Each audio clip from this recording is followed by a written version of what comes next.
जो दूसरा अध्याय का अध्ययन कर रहे हैं, इसका शीर्षक है गीता का सार। इसको सांख्य योग भी बोला जाता है, मतलब जहाँ पे जो आत्मा का विज्ञान है उसको थ्योरेटिकली समझाया गया है।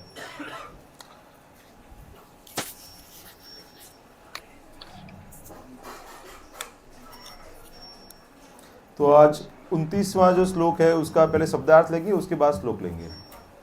आश्चर्यवत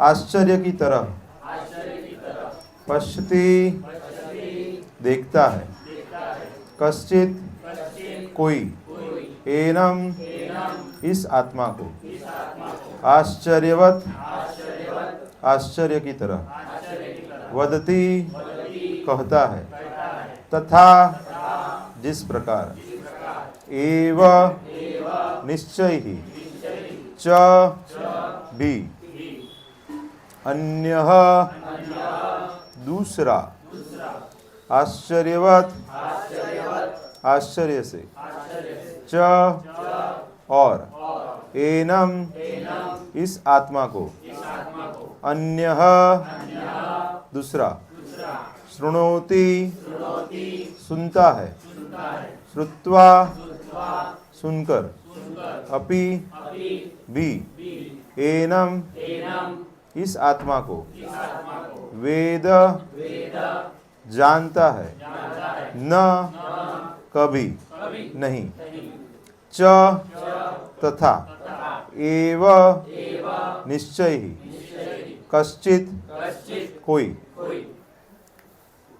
आश्चर्यवत् पश्यति कश्चिदेनम्, आश्चर्यवत् पश्यति कश्चिदेनम्, आश्चर्यवत् वदति तथैव चान्यः, आश्चर्यवत् वदति तथैव चान्यः,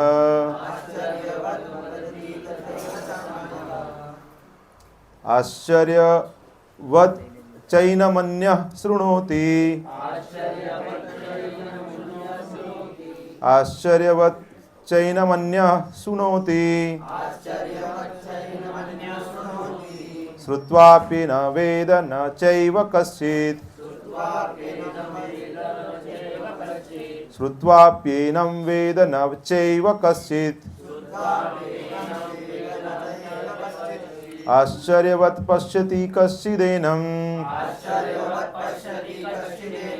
आश्चर्यवत् वदति तथैव चान्यः, आश्चर्यवत् चैनमन्यः शृणोति, श्रुत्वाप्येनं वेद न चैव कश्चित्। प्रभु जी,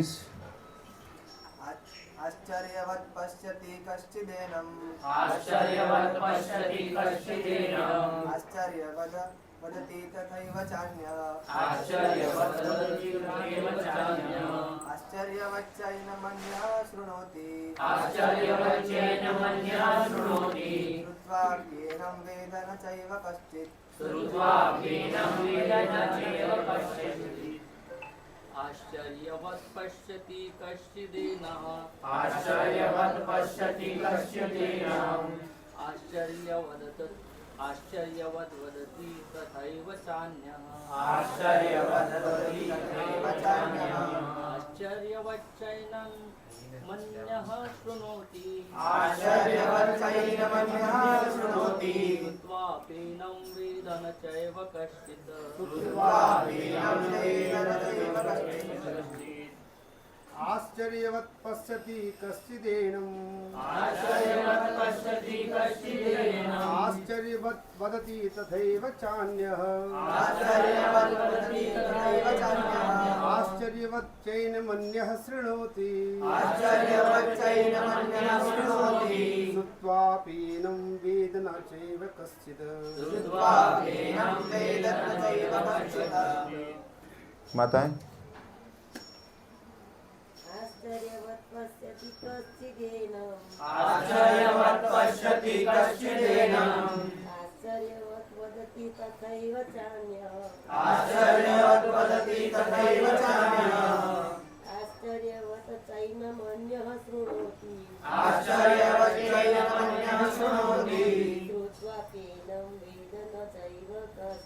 श्रुत्वापीनं वेद न चैव कश्चित्। ठीक है। हरे कृष्णा। अनुवाद एवं तात्पर्य श्रील प्रभुपाद जी के द्वारा। अनुवाद।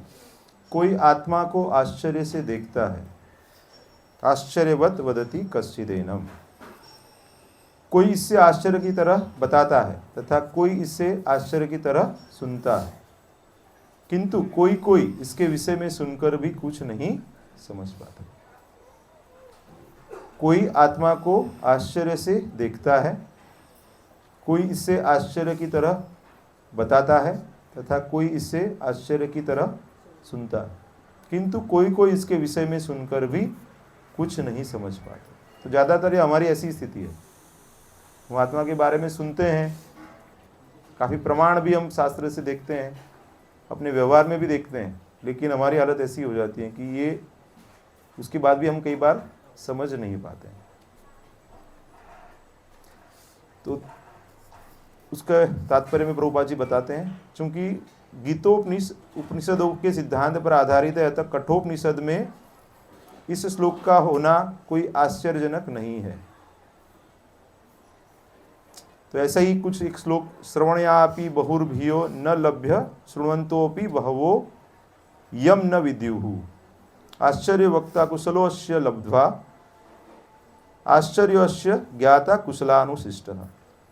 विशाल पशु, विशाल वटवृक्ष तथा 1 इंच स्थान में लाखों करोड़ों की संख्या में उपस्थित सूक्ष्म कीटाणु के भीतर अणु आत्मा की उपस्थिति निश्चित रूप से आश्चर्यजनक है। तो जैसे देख सकते हैं कि भौतिक जगत में जो भी हमें दृश्यमान है, तो वो सब चीज़ें कैसी बनी हुई है, आत्मा की वजह से ही है। जैसे ही आत्मा निकल जाता है तो वो विनष्ट हो जाती है।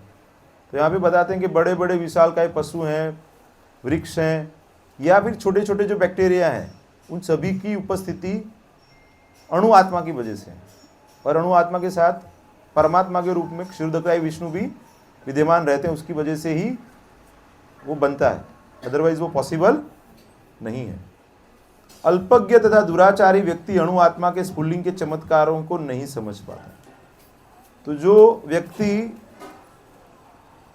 नास्तिक है, जो शास्त्र को मानता नहीं है, जो भौतिकतावादी है, वह आत्मा को नहीं स्वीकार करता है। आत्मा को सभी लोग स्वीकार नहीं कर पाते हैं ना। 2 प्रकार के लोग रहते हैं, एक रहते हैं भगवान को मानने वाले, वेदों को मानने वाले, जिसको हम आस्तिक बोलते हैं। दूसरे लोग हैं जो भगवान को या वेदों को नहीं मानते, उनको क्या बोलते हैं हम? नास्तिक बोलते हैं। तो आजकल आप देखेंगे तो ज़्यादातर जो विज्ञान में मानने वाले लोग हैं, कुछ लोग हैं जो भक्ति में भी हैं या भगवान का स्वीकार करते हैं, लेकिन ज़्यादातर लोग जो विज्ञान में मानते हैं तो धीरे धीरे वो नास्तिक हो जाते हैं। अभी आजकल की जो शिक्षा है, तो बोले मनुष्य कहाँ से आया, तो बोले बंदर से आया। आप देखेंगे अब पुस्तक में हमें यही पढ़ाया जाता है। तो वो लोग यहाँ पे बताया कि अल्पज्ञ तथा दुराचारी व्यक्ति अणु आत्मा के स्फुल्लिंग के चमत्कारों को नहीं समझ पाता, भले ही वह बड़े से बड़ा ज्ञानी हो। तो आजकल मतलब विज्ञान, जिसको सही रूप में विज्ञान नहीं बोल सकते हैं, लेकिन विज्ञान का मतलब क्या है? विशेष ज्ञान जो आत्मा से संबंधित है उसको ही विज्ञान बोला जाता है। लेकिन जो हम भौतिक विज्ञान है उसको हम विज्ञान बोलते हैं, साइंस बोलते हैं ना। उसमें क्या आता है? मैटर के संबंधित जो है उस वही आता है ना। तो उसको ज़्यादातर वही शिक्षाएं हैं। यहाँ पे बताया कि भले ही उसे बड़े से बड़ा ज्ञानी जिसने विश्व के प्रथम प्राणी ब्रह्मा को भी शिक्षा दी हो, क्यों न समझाए, तो वो उनके लिए डिफिकल्ट है। वस्तुओं के स्थूल भौतिक बोध के कारण इस युग के अधिकांश व्यक्ति इसकी कल्पना नहीं कर सकते कि इसका इतना सूक्ष्म कण किस प्रकार इतना विराट तथा इतना लघु बन सकता है। जो इस्कॉन में जो वाद दिया है, अचिंत्य चिंत्या चेत भेदाभेद तत्व, तो अचिंत्य है, साथ में भेद भी है, अभेद भी है, तो वो समन्वय है। तो वो काफ़ी जो आध्यात्मिक चीज़ें हैं वो ऐसी रहती हैं कि जो कई बार हम अनुभूति से समझ पाते हैं, थियोरेटिकली समझना कई बार डिफिकल्ट रहता है। इसलिए वो बोलते हैं ना कि अगर आपको हनी उसको टेस्ट करना है तो उसको टेस्ट ही करना पड़ेगा। उसको आप बॉटल में रखा हुआ है, फिर उसका बहुत विवरण देंगे कि वो एक ऐसा पदार्थ है जो वो प्रवाही स्वरूप में रहता है, स्निग्ध रहता है, वो मीठा रहता है, बहुत ही मीठा रहता है। लेकिन जब तक आप टेस्ट नहीं करेंगे तब तक हनी क्या है उसको आप सही रूप से समझ नहीं पाएंगे। तो आध्यात्मिक ज्ञान भी ऐसा ही है कि अनुभव से ही आप समझ पाएंगे। तो यहाँ पे वो इसीलिए बताते हैं कि उसको समझ पाना इतना सरल नहीं है। आत्मा का विज्ञान भी ऐसा ही है। यहाँ पे बताते हैं कि अतः लोग आत्मा को उसकी संरचना या उसके विवरण के आधार पर ही आश्चर्य से देखते हैं, क्योंकि हमारे अनुभव में जो चीजें हैं वो सब भौतिक चीजें हैं। हमारे अनुभव में जैसे आप समझिए कि हमने आत्मा को देखा नहीं है ना, क्योंकि वो आध्यात्मिक है। हम अपने चक्षु से देखते हैं, वो क्या है, भौतिक चक्षु। तो भगवान को भी अगर देखना है तो आध्यात्मिक दृष्टि से ही देख पाएंगे, भौतिक दृष्टि से तो नहीं देख पाएंगे। तो आत्मा भी कैसा है, सच्चिदानंद है, भगवान भी कैसे हैं, सच्चिदानंद है। तो वो दोनों को आप भौतिक दृष्टि से नहीं देख पाएंगे। जब तक हम आध्यात्मिक दृष्टि प्राप्त नहीं करेंगे तब तक उनको सही रूप में हम एप्रिशिएट नहीं कर पाएंगे। यहाँ पे बताते हैं कि इंद्रिय तृप्ति की बातों में फंसकर लोग भौतिक शक्ति माया से इस तरह मोहित होते हैं कि उनके पास आत्मज्ञान को समझने का अवसर ही नहीं रहता। तथापि यद्यपि यह तथ्य है कि आत्मज्ञान के बिना सारे कार्यों का दुष्परिणाम जीवन संघर्ष में पराजय के रूप में होता है। अभी आप देखेंगे कि न्यूज़पेपर में पढ़ते हैं ना आप, दिल्ली में इतना पॉल्यूशन हो गया, अभी आता है ना। तो दिल्ली एक उदाहरण है, काफ़ी जगह पे है, ऐसा नहीं है कि और जगह पे नहीं है, वहाँ पे थोड़ा ज़्यादा रहेगा, बाकी सब जगह पे है। अभी आप देखेंगे कि यंग एज में लोग सुसाइड कर रहे हैं, न्यूज़ आ रहे हैं ना। तो ये सब क्यों हो रहा है? भौतिकतावादी जो लाइफ है वो कैसे क्यों बढ़ रही है? क्योंकि लोग आत्मा का जो विज्ञान है उसको भूल रहे हैं। पहले के ज़माने में, आज से 50 साल 100 साल पहले चले जाओ आप, ज़्यादा नहीं, आपके दादाजी या परदादाजी का समय आप सोच लीजिए, 60-70 साल पहले का समय। वहाँ पे लोग सरल जीवन जीते थे और ज़्यादातर लोग जितना भी प्राप्त था उसमें संतुष्ट रहते थे। इसकी वजह से उनके पास समय बचता था जिससे वो भगवान के बारे में सुन सकते थे, समझ सकते थे और उसका अनुभव भी कर सकते थे। ऐसे मेरे परिवार में काफ़ी ऐसे लोग हैं कि जो मृत्यु के पहले उन्होंने बता दिया कि भाई चौका बना लो, अभी मेरा समय आ गया है। उनको उतना भी पता चल जाता था कि भाई अभी उनका समय आ गया है। अभी के लोग कब चले जाते हैं उनको भी पता नहीं रहता है, सही कि नहीं? ऐसे डॉक्टर मैं देखता हूँ कि सबका बर्थ हॉस्पिटल में होता है, सब जाते भी हॉस्पिटल के थ्रू जाते हैं, बिल भर के आते हैं, बिल भर के जाते हैं। प्रैक्टिकली यही हो रहा है ना। पहले जन्म भी घर पे होता था और मृत्यु भी घर पे होता है। अभी टोल टैक्स जैसा हो गया। तो जन्म लेने का है तो 50,000 लाख का खर्चा होता है उसको आने के पहले, और जाने से पहले पता नहीं कितने लाख का खर्चा होता है। समझ रहे हैं मैं क्या बताने का प्रयास कर रहा हूं? क्यों? क्योंकि लोग अभी भौतिक जीवन को प्रायोरिटी दे रहे हैं। अभी आप इंडिया में देखेंगे, भारत में तो अभी ज्यादा से ज्यादा जो युवा हैं, बछड़ी है उसको या बछड़ा है, और मतलब उसका मतलब है यंग गाय, ऐसे नहीं कि बूढ़ी गाय दे रहे हैं, और उसको पूरा सोने चांदी से मढ़ा हुआ है, उसके ऊपर एकदम बहुत बढ़िया किस्म का उसको ऊपर कंबल ढका हुआ है, मतलब एकदम सुशोभित बढ़िया गाय, सुंदर गाय। और ऐसी एक गाय नहीं, लाखों लाखों गाय वो दान दे रहे थे।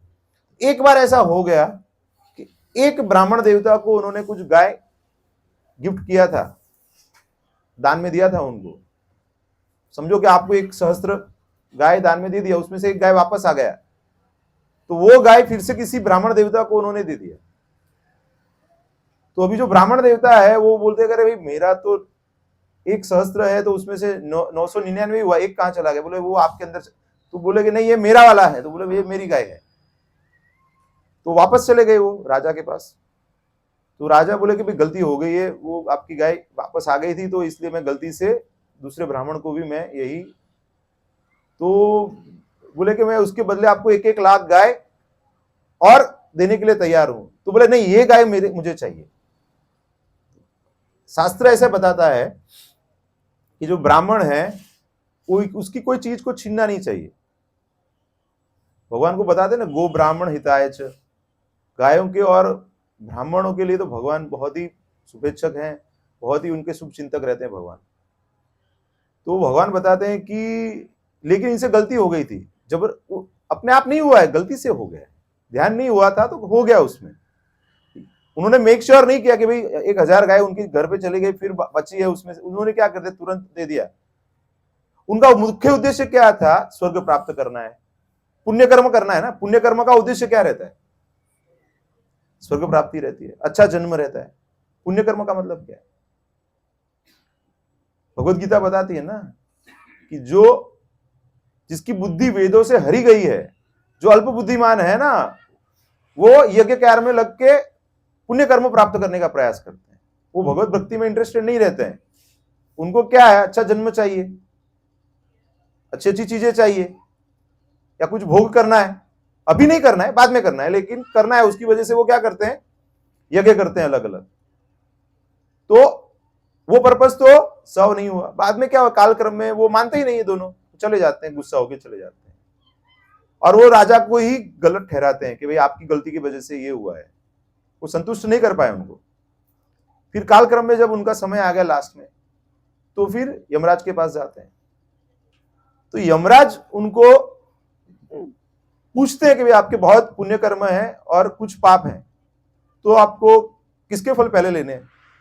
उनको लगा पाप तो थोड़ा ही रहेगा, तो बोले पाप पहले भुगत लेते हैं, बाद में आराम से स्वर्ग में जाके मजा करेंगे। तो बोले पहले पाप कर्म दे दो। तो बोले कि आपको ये जो आपसे पाप हो गया ना, उसकी सजा यही है कि आपको छिपकली बनना है और कुएं में लंबे समय तक रहना है आपको।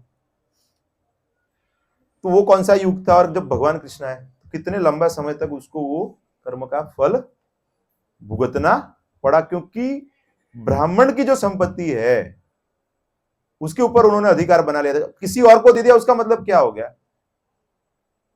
पहले आपका था, आपने गिफ्ट कर दिया या दान दे दिया है किसी को, मतलब किसी और का हो गया संपत्ति, वो ब्राह्मण का संपत्ति हो, उसको आपने गलती से किसी और ब्राह्मण को दे दिया है, तो उसकी वजह से उनको ये फल भुगतना पड़ा। तो उसके बाद फिर वो भगवान की प्रदक्षिणा करते हैं, और वो वहां पे स्वर्ग से एरोप्लेन आया, फिर वो आगे उनका यात्रा चालू हो जाता है। लेकिन वो भगवान को बोलते कि भगवान आपने मुझे दर्शन दिए हैं। भगवान बोलते कि मैं आपके ऊपर बहुत प्रसन्न हूं। तो बोले भगवान आप मेरे पर ऐसी कृपा कीजिए कि मैं भले ही स्वर्ग जा रहा हूं, लेकिन आपका दर्शन हो गया एक बार, तो मैं कभी आपको भूलूं नहीं। अभी आप बताइए कि अभी कोई स्विट्जरलैंड घूमने गया तो सत्संग होगा क्या ये? अभी आप समझिए, अभी दुबई चले जाएंगे, गोवा चले जाएंगे, सत्संग होने वाला है क्या? नहीं होने वाला। तो स्वर्ग में थोड़ी सत्संग होता है, होता भी है तो टेम्पररी वाला होता है, बाकी नाच गान रहता है, एंजॉयमेंट है वहां पे।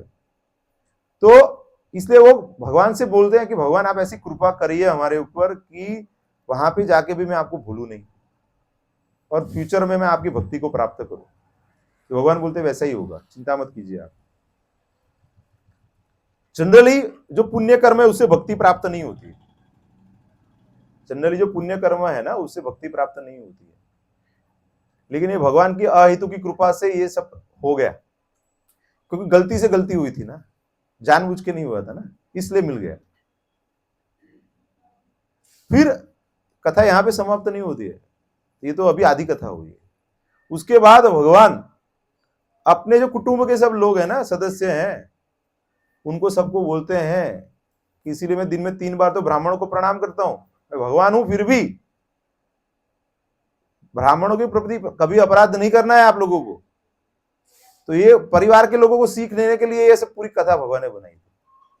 तो भगवान की कथा रहती है, उसमें एक कथा में अनेक लक्ष्य हो जाते हैं।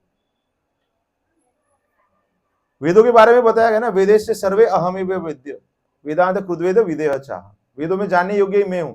तो अगर आप पूरा वेद पढ़ लिया, भगवत गीता पढ़ लिया, और भगवान को नहीं समझ पाए, भगवान की सेवा में नहीं लग पाए, तो वेदों को पढ़ने का, भगवत गीता को पढ़ने का कोई उद्देश्य सार्थक नहीं होता है। तो यहां पे भी हमको क्या समझना है कि कितना भी ज्ञान प्राप्त कर लिया आपने,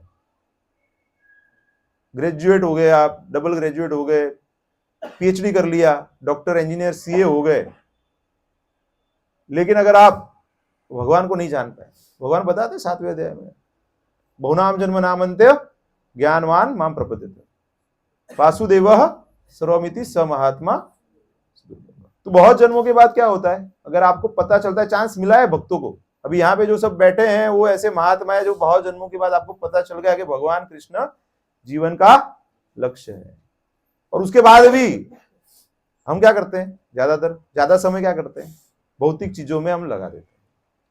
इसीलिए बताते हैं ना कि आत्मा को आश्चर्यवत मानते हैं, देखते हैं, सुनते हैं, लेकिन फिर भी उसको कोई समझ नहीं पाते, तो इसलिए वो आश्चर्य जैसा ही बना रहता है अपने लिए।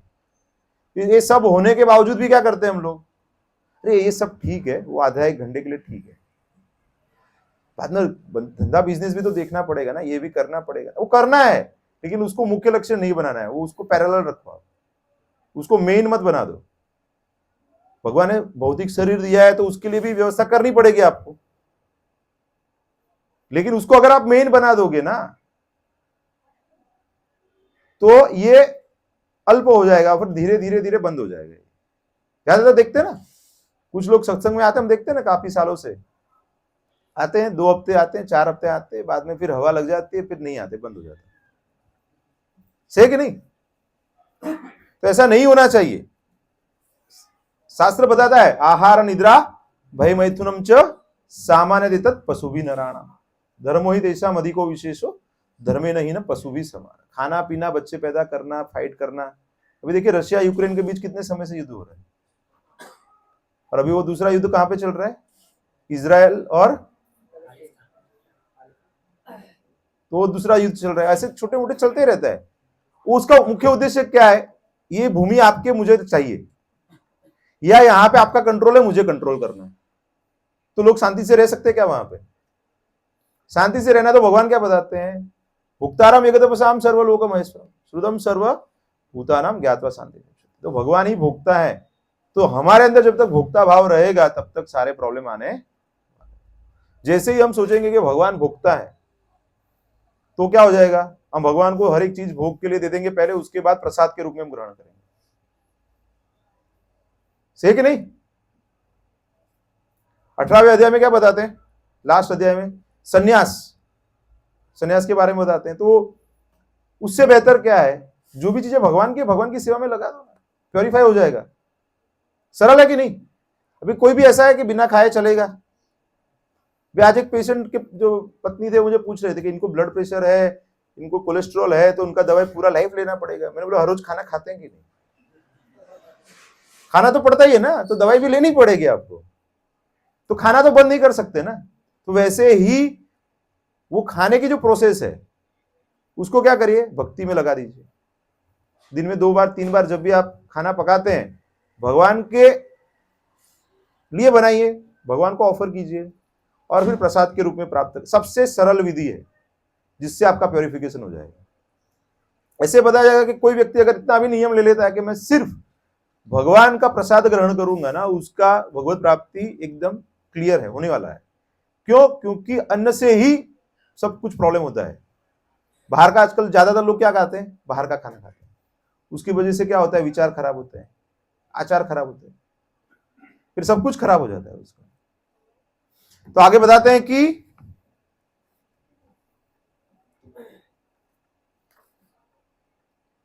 इंद्रिय तृप्ति की बातों में फंसकर लोग भौतिक शक्ति माया के इस तरह मोहित होते हैं कि उनके पास आत्मज्ञान को समझने का अवसर ही नहीं रहता। जो मैं अभी बताया ना, लोगों के पास इसीलिए नहीं है क्योंकि वे इतने फंसे हुए हैं। और बताते हैं कि आत्मज्ञान के बिना सारे कार्यों का दुष्परिणाम जीवन संघर्ष में पराजय के रूप में होता है। तो उसकी वजह से थक जाते हैं लोग। दिन में मुझे 5 से 7 बार फोन आता है कि आपके कार के ऊपर लोन चाहिए, आपको क्या? ऐसा आपको भी आते रहेंगे। आपके लिए 3 लाख का 4 लाख का लोन प्री अप्रूव्ड खड़ा है, पार्क है, कब चाहिए आप एक क्लिक कीजिए बैंक अकाउंट में। मतलब वो लोग चाहते हैं कि आप उसमें फंस जाओ। राइट और रॉन्ग? चाहते हैं ना? ऐसा ही हो रहा है ना। अभी कोई ऐसा नहीं बोलेगा कि नहीं आप लोन मत लो, सरल जीवन जियो। कोई बताएगा आपको? मैं अभी आपको सीक्रेट बताता हूं। आपको बुढ़ापे में अगर दुखी नहीं होना है ना, तो आपका लाइफस्टाइल अभी से सिंपल हो। तो आपको एसआईपी का भी टेंशन नहीं रहेगा, इसका भी टेंशन नहीं रहेगा, उसका भी टेंशन नहीं रहेगा। क्योंकि लाइफस्टाइल सिंपल रहेगा, क्योंकि अगर भगवत प्राप्ति करना है तो क्या करना है, लाइफस्टाइल सिंपल रखना है आपको। बाद में लाइफस्टाइल सिंपल करना इजी नहीं होगा, कुछ एज के बाद, तो अभी से थोड़ा सिंपल रखो। तो सिंपल लाइफस्टाइल करोगे तो क्या बेनिफिट होगा, पहला तो आपको प्रैक्टिस हो जाएगा सरल जीवन जीने का, दूसरा प्रैक्टिस क्या रहेगा, कम खर्चे में जीने का प्रैक्टिस हो जाएगा, तो अपने आप बचेगा ना, तो आपको ज्यादा भागना नहीं पड़ेगा, दौड़ना नहीं पड़ेगा, तो ये जो भौतिक कष्ट है ना वो भी कम हो जाएंगे। जो लोग 12-12, 16-16 घंटा जो काम करते हैं ना, क्यों करना पड़ता है, कि ज्यादा विटामिन एम चाहिए, राइट?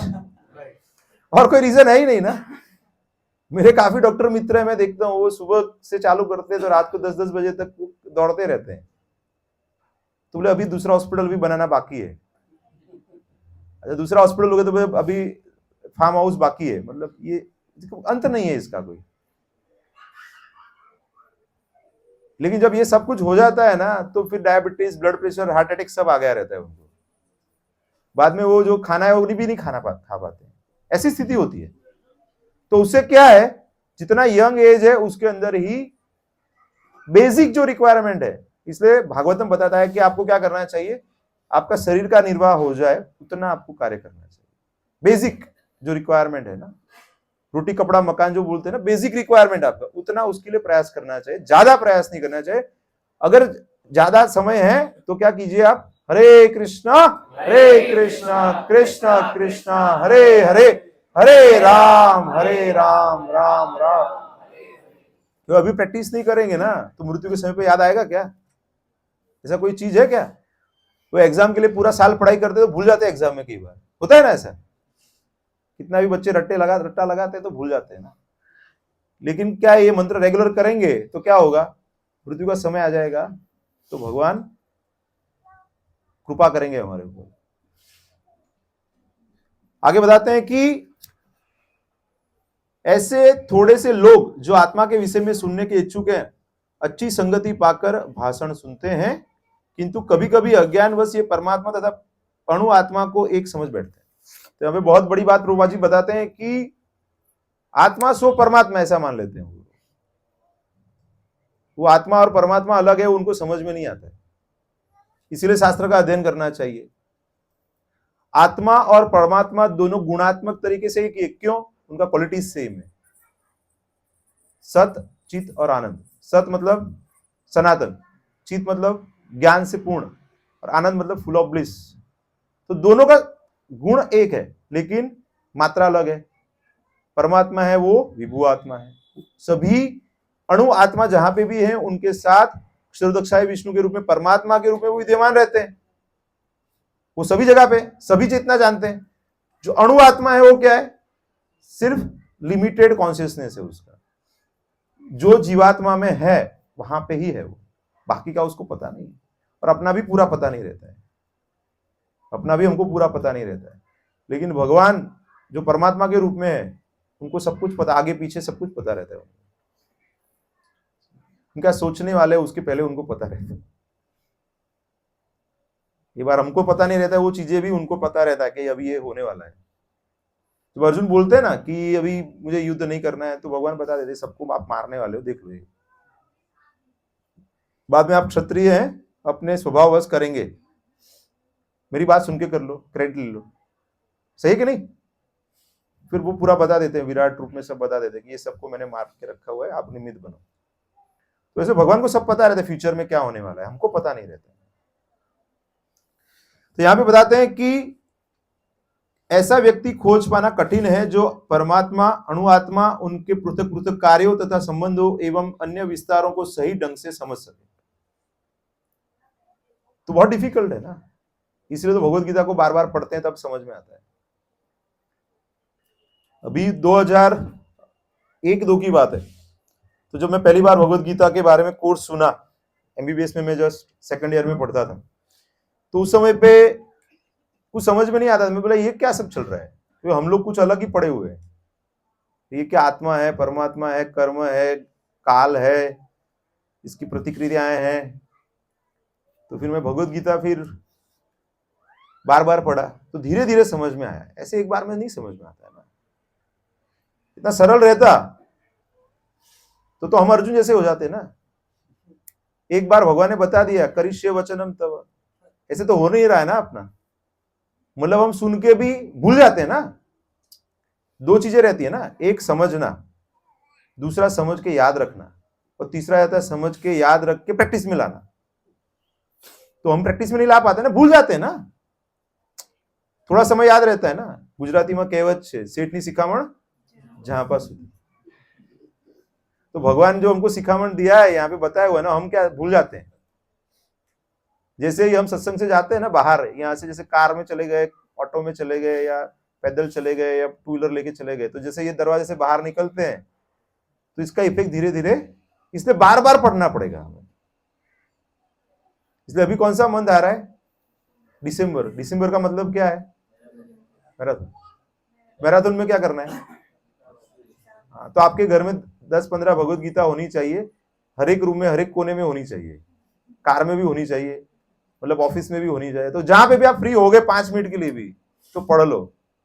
अरे वो कुछ बता रहे थे शुक्रवार को, क्या बता रहे? चल एक बार देख लेते हैं दूसरा अध्याय का, वो आश्चर्यवत क्या था, तो फिर एक बार फिर से आप पढ़ेंगे, तो फिर धीरे धीरे ऐसे ही होगा। क्योंकि काफी जन्मों का इकट्ठा किया हुआ है हमने कचरा, तो कचरा एकदम तो जाएगा नहीं, तो क्लीनिंग तो लंबा चलेगा ना। तो इसलिए बता दें कि कोई ही ऐसा व्यक्ति है जो समझ पाता है। इससे अधिक कठिन है ऐसा व्यक्ति खोज पाना जिसने आत्मा के ज्ञान से पूरा पूरा लाभ उठाया हो और जो सभी पक्षों से आत्मा की स्थिति का सही सही निर्धारण कर सके। किंतु यदि कोई किसी तरह से आत्मा के इस विषय को समझ लेता है तो उसका जीवन सफल हो जाएगा। तो कितने लोगों को सफल बनाना है अपना जीवन? सभी को बनाना है। अभी तो तुरंत अभी बोलेंगे, अभी सब लोग बोलेंगे। वो मोदी जी बोलते हैं भाइयों और बहनों, तो सब लोग एकदम हाथ ऊपर कर देते हैं। ऐसा है अभी जाग गए ना, अभी तो जागे रहना है। इस आत्मज्ञान को समझने का सरलतम उपाय यह है कि अन्य मतों से विचलित हुए बिना परम प्रमाण भगवान कृष्ण द्वारा कथित भगवत गीता के उपदेशों को ग्रहण कर लिया जाए। इसलिए ये भगवत गीता को क्या बताया? भगवत गीता यथारूप। रूपा जी को बताते हैं ना कि ये और एक कमेंट्री क्यों दे दिया आपने? Already there are multiple commentaries on Bhagavad Gita available all over the world. अंग्रेजी में रूपा जी ने पहला कमेंट्री दिया ना, ये तो उसका अनुवाद है। तो सब लोग बताते थे कि why are you adding some more confusion? तो बोले कि सब गलत दिया हुआ है। भगवान कृष्ण क्या बताना चाहते हैं उसको सही रूप से नहीं बताया गया, इसलिए मुझे एक कमेंट्री अलग से देना पड़ा। और आप देखेंगे ऑल ओवर वर्ल्ड तो प्रभुपाद जी क्या दिया हुआ, जो भगवत गीता यथारूप है, जितने भी लैंग्वेजेस है सब में वो ट्रांसलेट हुआ है। और अभी उससे लोग कृष्ण भक्ति में जुड़े। उसके पहले जो अंग्रेजी संस्करण थे उसको पढ़ के कोई भक्त नहीं बनाता। भगवान बताते हैं ना, लास्ट अध्याय में बताते हैं, सर्वधर्मान परित्यज्य मामेकम शरणम व्रज अहम त्वाम सर्व पापेभ्यो मोक्षयिष्यामि मा शुचः। तो भगवान की शरण में कोई गए नहीं थे पहले, लेकिन जैसे प्रभुपाद जी ने क्या भक्ति मूवमेंट चालू किया, हरे कृष्ण महामंत्र दिया सबको, तो जो वहां के लोग थे जो सभी गलत प्रवृत्तियों में लगे थे, उनको प्रभुपाद जी ने कृपा प्रदान की और वो लोग उच्च वैष्णव सिद्धांत को पालन करने लगे और सन्यासी के स्तर तक पहुंचे। सन्यासी का स्तर तो बहुत उच्च स्तर है, तो उस स्तर तक वो पहुंचे। तो उसका मतलब क्या है कि ये पुस्तक में वो पावर है।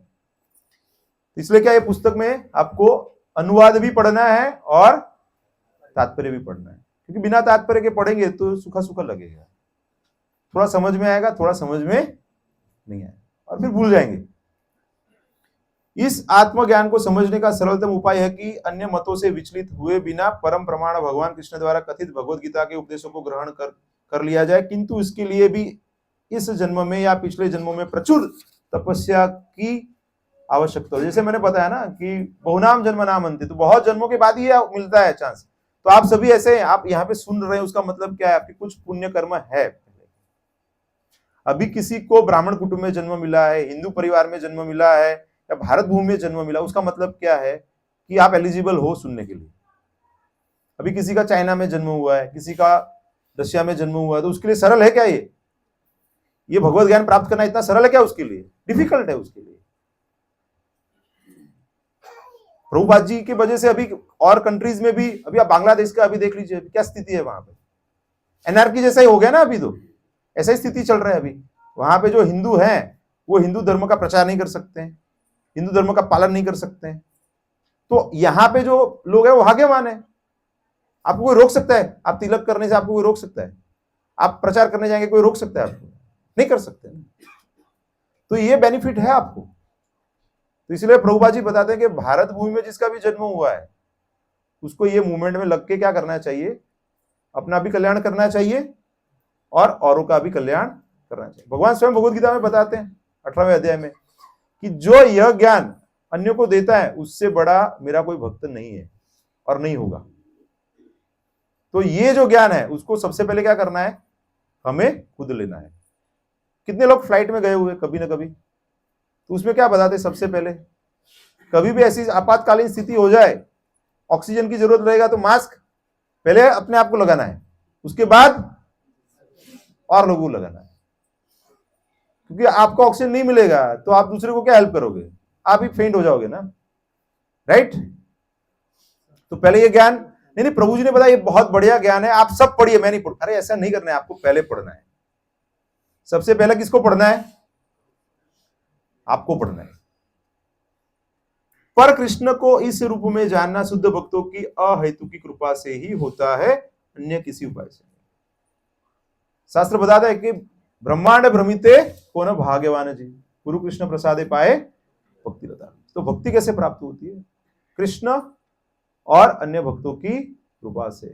जो गुरु के रूप में है वैसे कोई भक्त कृपा कर ले तो उससे हमें भगवान की भक्ति प्राप्त हो सकती है। तो हम बहुत ही भाग्यवान हैं कि हमें प्रभुपाद जी जैसे गुरु मिले हैं, उनकी परंपरा में भी गुरु हैं और विश्व के हर एक नगर और गांव में अभी धीरे धीरे बढ़ रहा है। अब देखिए, अभी आज से 20-25 साल पहले देखेंगे तो इस्कॉन के सेंटर्स कितने थे, कुछ जगह पे थे। अभी आप देखेंगे तो छोटे छोटे सिटीज में भी हैं, वहां पे भी लोग जाके प्रचार कर रहे हैं। अभी किसी ने सोचा था कि यहाँ पे मकरपुरा जीआईडीसी में भी सत्संग प्रोग्राम होता है? प्रभुपाद जी की कृपा है। आज से 1 महीने पहले हम सोच रहे थे ना कि ऋषिकेश प्रिय प्रभु के घर पे प्रोग्राम होता था, तो सोचते थे कि भाई आधे भक्त बाहर बैठते थे। कितने लोग बाहर बैठते थे बताइए, हाथ ऊपर कीजिए। हाँ, थोड़ा भी जिसको लेट हो गया तो उनको बाहर बैठना पड़ता था क्योंकि जगह कम थी। तो वहां पे जो सामने जो पड़ोसी थे उनकी कृपा से अभी हम यहाँ पे एक साथ बैठ पा रहे हैं। तो उनकी कृपा है कि नहीं है? तो ऐसा ही सोचना चाहिए, नहीं तो हम क्या, हम वहीं पे बैठते रहते हैं। ठीक है, अभी एक साथ बैठे हैं ना, तो जो बाहर बैठते हैं उनका पूरा ध्यान रहता है क्या? नहीं होता है ना। अभी सबका ध्यान यहाँ पे, क्योंकि मेरा ध्यान आपके ऊपर है ना, कि आपका ध्यान इधर है कि देहि नित्यम अवध्योयम देहे सर्वस्य भारत तस्मात् सर्वाणि भूतानि न त्वम सोचितुमर्हसि। तो बताते हैं, हे भरतवंशी, शरीर में रहने वाले देही का कभी भी वध नहीं किया जा सकता, अतः तुम्हें किसी भी जीव के लिए शोक करने की आवश्यकता नहीं। अर्जुन के मेन कंसर्न क्या था कि भाई मेरे घर के लोग हैं, मेरे पितामह हैं, मेरे गुरुजी हैं, उनको मुझे मारना नहीं है। लेकिन यहाँ पे क्या बताते हैं कि भाई आत्मा का तो वध ही नहीं हो सकता है। जो देही है वह आत्मा है। हम ज्यादातर बोलते हैं ना उनके आत्मा की गति, अरे उनके आत्मा की नहीं, उनकी गति, उनका तो शरीर है। लेकिन हमको क्या वैसे सिस्टम में आ गए ना, एमना आत्मा नु कल्याण थाय, उनकी आत्मा को सदगति हो जाए और उससे भी आगे रेस्ट इन पीस। आजकल तो वही सीखे लोग, वो मायावादी लोगों का बात है। रेस्ट इन पीस भक्त नहीं बोलते हैं। हमें क्या बोलना चाहिए कि भगवान से हम प्रार्थना करते हैं कि उनको भगवान की परम भक्ति प्राप्त हो जाए। हाँ, भगवान की भक्ति प्राप्त करे, वही हमको उनके लिए प्रार्थना करनी चाहिए। सही कि नहीं? तो आगे बताते हैं कि अब भगवान अविकारी आत्मा विषयक अपना उपदेश समाप्त कर रहे हैं। अमर आत्मा का अनेक प्रकार से वर्णन करते हुए भगवान कृष्ण ने आत्मा को अमर तथा शरीर को नाशवान सिद्ध किया है। तो इतना ज्यादा क्यों बताना पड़ा भगवान को? तो भगवान को पता था कि कलयुग में हमारे जैसे एकदम निकम्मे लोग आएंगे कि जिसको बार बार डंडा मार के समझाएंगे तो भूल जाएंगे हम लोग। राइट और रॉन्ग? भूल जाते हैं ना हम लोग। हमको पढ़ना भी 4-5 बार पढ़ते हैं भौतिक चीजें, तब तो एग्जाम में थोड़ा बहुत 60, 70, 80 नंबर आते हैं। तो आध्यात्मिक चीज है तो उसको तो क्या भगवान को बार बार इसलिए तो ये इतने सारे श्लोक देने पड़े। अभी भगवान ने ऐसा सिंपल बता, भाई आध्यात्मिक ही मेन है, भौतिक में कुछ इंटरेस्ट नहीं रखो, फिर डायरेक्ट आध्यात्मिक ज्ञान तो नहीं चलता ना, इतना डिटेल में बार बार। अर्जुन तो होशियार थे, अर्जुन को तो भगवान ने क्या किया कि निमित्त बना के ये ज्ञान दिया है। अर्जुन तो भगवान के परम भक्त थे, उनको ये सब चीजें बताने की आवश्यकता नहीं थी। जैसे कि परीक्षित महाराज को उन्होंने निमित्त बना के भागवतम का ज्ञान दिया, वैसे ही भगवत गीता तो वो हमारे लिए दिया है, लेकिन हम सोचते हैं कि अर्जुन के लिए दिया रहेगा। अर्जुन को बोले ना, हे सव्यसाची, हे पार्थ, हे कुंती पुत्र, हे भारत, हमारा नाम थोड़ी दिया है। हमारा नाम है क्या इसमें? तो हमारे लिए है क्या? कितने लोगों को लग रहा है हमारे लिए? कुछ लोगों को लग रहा है अभी, बाकी लोगों को नहीं लग रहा है, ये हमारे लिए ही है। तो बताते हैं कि अतः क्षत्रिय होने के नाते अर्जुन को इस भय से कि उसके पितामह भीष्म तथा गुरु द्रोण मर जाएंगे, अपने कर्तव्य से विमुख नहीं होना चाहिए। कृष्ण को प्रमाण मानकर भौतिक देह से भिन्न आत्मा का पृथक अस्तित्व स्वीकार करना ही होगा। अभी कितने लोग भाड़े के घर में रहे हुए हैं? हाँ, भाड़े के घर में रहे हो ना कभी ना कभी, बहुत लंबे समय तक रहते हो, हमको लगता है ना अपना ही घर है, तो ये भी भाड़े का घर है। जो अभी शरीर में हम रह रहे हैं वो भी भाड़े का घर है। जितना सांस भगवान ने दिया है, जितना भाड़ा है, उतना हम रह पा रहे हैं। राइट और रॉन्ग? हाँ, लेकिन हमको ऐसा लगता है काफी सालों से रहते हैं ना इसमें, ये देह में हम कितने सालों से रहते हैं ना। लेकिन भगवान की कृपा भी है कि इसके अंदर वृद्धत्व आता है। वृद्ध होना अच्छी बात है कि नहीं है? क्यों अच्छा है बताइए? चलो, ऐसे तो अच्छा नहीं लगता है ना, बीमारी आती है, ताकत नहीं रहती है, ये सब प्रॉब्लम चालू होते हैं ना। उसी बहाने हमको समझ में आता है कि ये रहने लायक जगह नहीं है। अभी जो 25-30 साल का रहेगा उसको बोलेगा अभी मरना है तो रेडी होगा क्या? अरे बोले अभी तो शादी करनी बाकी है, बच्चे, गाड़ी, ये सब बाकी है अभी, गाड़ी लाड़ी सब बाकी है अभी। और जो 80 का हो गया, जिसको भी दिख नहीं रहा है अच्छे से, दांत सब गिर गए हैं, ताकत नहीं रही है चलने में, तो वो क्या बोला, भगवान तू ले ले अभी। राइट और रॉन्ग? तो इसलिए भगवान ने क्या किया है, जन्म मृत्यु जरा व्याधि दुख दोषांत, तो जन्म मृत्यु जरा व्याधि दिया है जिससे हमको पता चले कि भौतिक जगत में प्रॉब्लम ही प्रॉब्लम है। ये कोई रहने वाली जगह है क्या? बहुत स्वर्ग जैसा बना है, कोई निकलता है यहां से? कोई बोलता है चलो जाते हैं? सत्संग में आने की कोई बात ही नहीं करता है। अगर हम प्रचार करें प्रभु ये तकलीफ, अरे बोले कोई तकलीफ नहीं, बढ़िया तो है अपना, क्या है। इसीलिए जो ज्यादा सुखी रहते हैं ना भौतिक तरीके से, वो सत्संग में ज्यादातर नहीं आ पाते, और आते हैं तो दिखावे के लिए आते हैं वो लोग। आप देखेंगे ना, कई बार कोई भागवत सप्ताह होता है ना, तो चीफ गेस्ट आते हैं, 10 मिनट में निकल जाते हैं। सुनने वाले अलग रहते हैं, वो इनोग्रेशन वाले अलग रहते हैं। राइट? उसको ऐसा है कि मेरे को कहां जरूरत है, मैं तो इससे ऊपर हूं। इसीलिए जीवन में तकलीफें होनी चाहिए, क्योंकि तकलीफें रहेगी तो ही हम भगवान को याद करेंगे। इसीलिए तो स्वर्ग में ज्यादातर लोग भगवान को भूल जाते हैं। ऐसा नहीं कि उनको पता नहीं है, उनको पता है कि भगवान है, वो हमारे से उन्नत है, देवता है वो हमारे से उन्नत है, लेकिन वहां पे सुख इतना है, व्यवस्था इतनी है कि वो वहां पे फिर भगवान को भूल जाते हैं वो। तो बताते हैं कि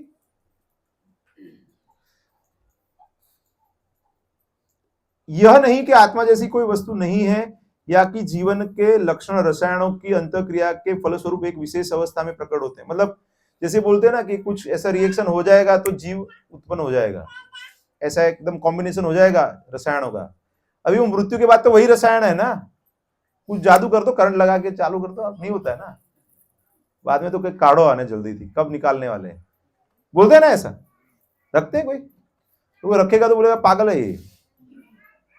ऐसे किस्से भी आते हैं कि लोग उसको संभाल के रखते हैं, उनको ऐसा लगता है, करते थे पहले लोग, तो संभाल के रखते हैं, उनको लगा कभी तो वो वापस आएंगे, दे विल कम, और उसके बाद वो फिर से राज्य करेंगे।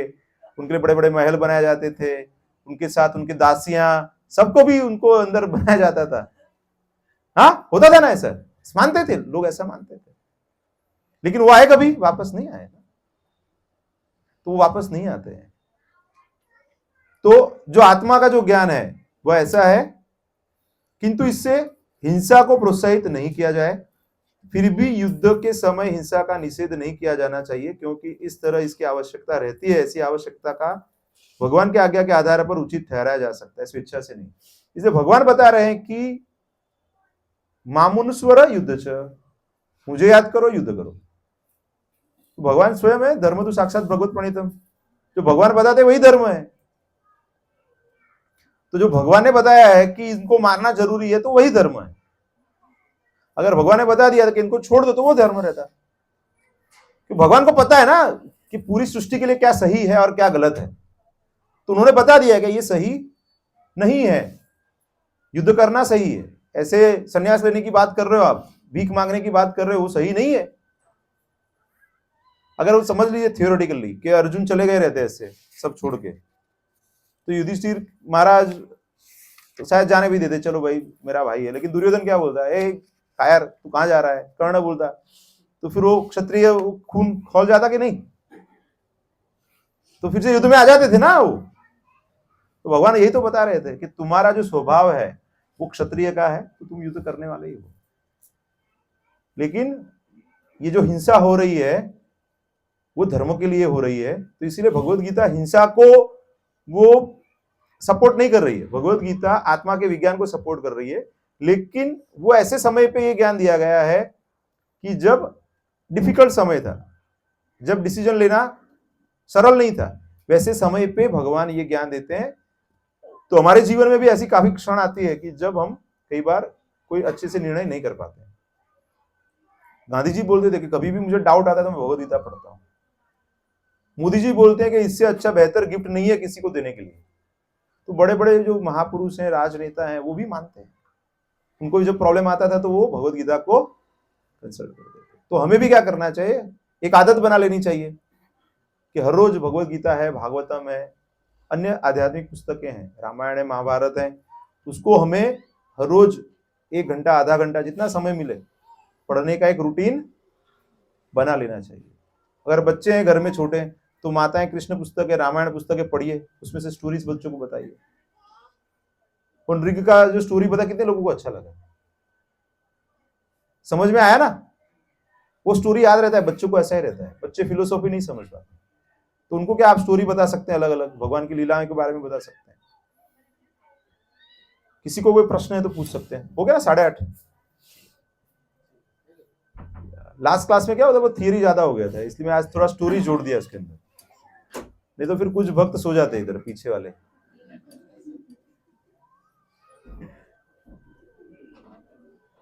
कोई प्रश्न है किसी को? आपको नहीं है प्रश्न प्रभु? आपको प्रश्न नहीं तो किसी को भी नहीं रहेगा। प्रश्न होना चाहिए, प्रश्न होना चाहिए। किसी को कोई कमेंट है तो बोल सकते हैं। नहीं है कोई? अच्छा, आज क्या सीखे, कोई बताना चाहते हैं? आज कुछ सीखे आपको, कोई सीख मिली, कोई एक अच्छा पॉइंट सीखे आप, कोई बताना चाहेंगे आप?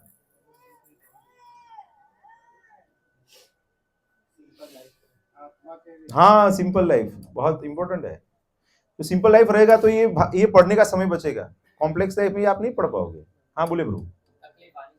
हाँ, कुंती महारानी बता रहे हैं भागवतम में, भगवान मैं आपसे प्रार्थना करती हूँ कि तकलीफ दीजिए। ऐसा क्यों मांग रहे हैं? हम मांगेंगे क्या? हम तो नहीं मांगेंगे।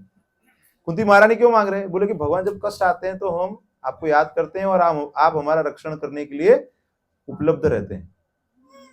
तो हम तो इतने उन्नत नहीं है, लेकिन हम इतना तो भगवान से मांग सकते हैं ना कि भगवान हम आपको कभी भी भूले नहीं, हम आपकी भक्ति हमेशा करते रहें। कोई भी स्थिति बन जाए, वो आश्लिष्य वा पादरतां पिनष्टुमां अदर्शना मर्मदा करोतु वा यथा तथा विदधातु लंपटो मत प्राणनाथस्तु सएव नापर। वो स्थिति हमारी नहीं है, लेकिन वो स्थिति तक पहुंचना जरूरी। ठीक है? हरे कृष्णा कृष्ण कृष्ण हरे हरे, हरे राम राम राम हरे हरे। कौन कौन भक्त जो पहली बार आए आज, आपका स्वागत है। और आप नियमित रूप से यहाँ पे आइए। थोड़ा सा अगर मेरी वाणी में कुछ कटुता है तो उसको क्षमा कीजिए आप, मेरा तरीका ही ऐसा है पढ़ाने का। तो जगाने के लिए वो रहता है ना, थोड़ा सा जगाना पड़ता है ना, तभी तो जागते तभी सुनना चालू होता है ना, नहीं तो मजा आता रहता है सुनने में। ठीक है, हरे कृष्ण।